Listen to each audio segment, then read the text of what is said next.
Hello guys, I'm back. In this video, I will talk to you about piping and instrumentation diagram workflow. How is the procedure to build a piping and instrumentation diagram and what are the main issues for this document? My name is Jeferson Costa and I teach students, graduates and engineers how to work with chemical process engineering and plant design. Follow my profile and like this video to get hundreds of content related to chemical process engineering and plant design.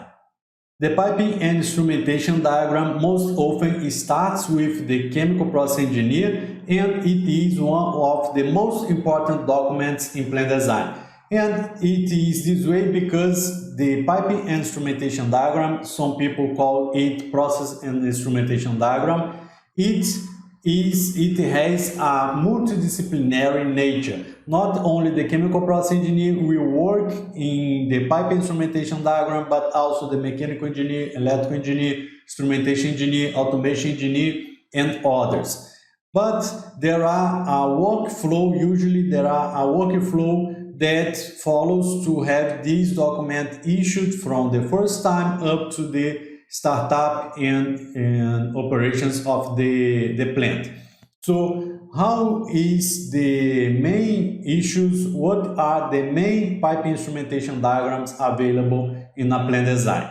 Some companies decide to name the issues of a pipe instrumentation diagram. Others companies only uses revision number, sequential number for revision, 0, 1, 2, 3, and etc. And others companies uses the letter revision, A, B, C revision for identify the stages of a pipe instrumentation diagram. But here I will share with you at least three main objectives of a pipe instrumentation diagram.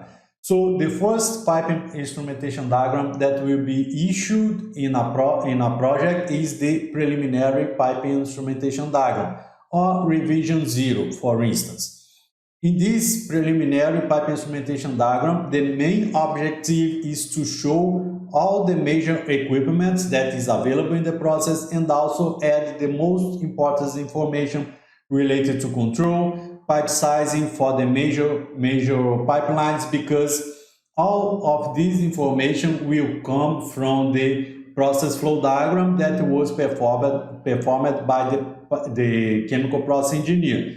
So most of the information for a project from scratch will not be available, like the sizing of pressure relief devices, the details of some equipments like compressors, depending on how complex is the process, pumps and others equipments. But at least all the project team will know or will be familiar with all the equipments that are part of the process. So if there is a compressor to be installed, if there is a pump to be installed, reactors, columns, vessel separator, and etc., the chemical process engineer will add them to the piping instrumentation diagram. With this preliminary information, most of the disciplines will be able to do their job.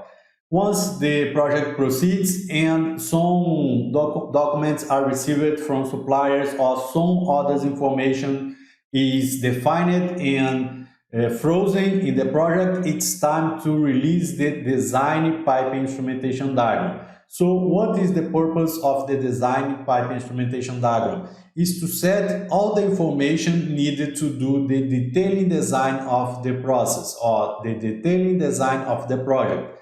So in this case, there will be information related to the sizing of most of the equipment, size of nozzles, pipes that was not identified earlier in the sizing. Now it will be added to the pipe instrumentation diagram. The minor equipments that was not available now is added to the pipe instrumentation diagram. So this pipe instrumentation diagram will be taken by the detailing engineering discipline, and that will be responsible for doing documentations for the construction of the plant. This is a document used most often to do the hazard analysis of the project, like hazard and operability study, and with this the main components of the project will be able to be purchased, or if they was purchased, will get information from the documentation from the suppliers into the pipe instrumentation diagram. So this is a very important issue to the development of the project. Another pipe instrumentation diagram that some companies identified as a milestone is the construction pipe instrumentation diagram.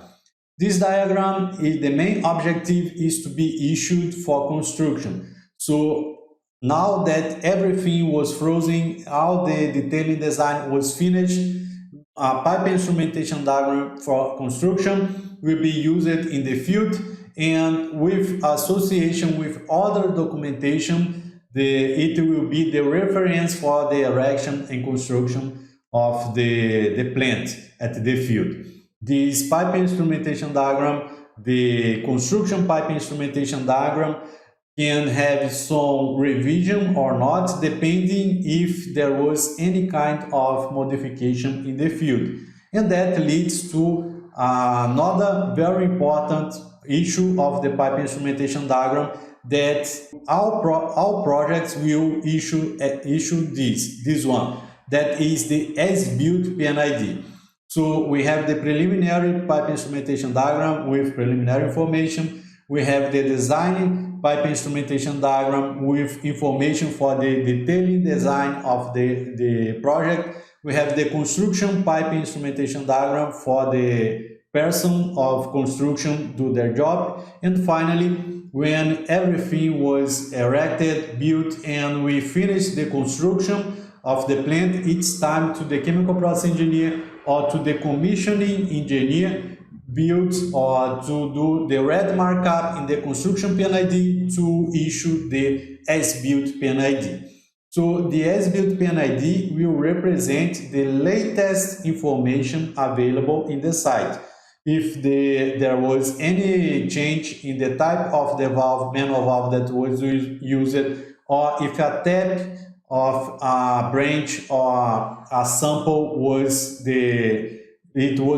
modified, if it is upstream or downstream of an instrument, it should be reflected in the as-built P&Id. Once the job is done, the plant is running, as-built P&Id returned to the office, it is drawn by the designer and it is issued as the final version of the P&Id to operations. So now any kind of modification that is done during the operation of the plant should be updated in the as-built P&Id in order that operations has always the latest revision updated for any purpose. So with this, you get at least 4 important issues of the pipe instrumentation diagram. Instead of 3, we have at least 4 important issues of the P&Id. If you want to know more about start reading pipe instrumentation diagram, take a look in the video that will appear to you right now.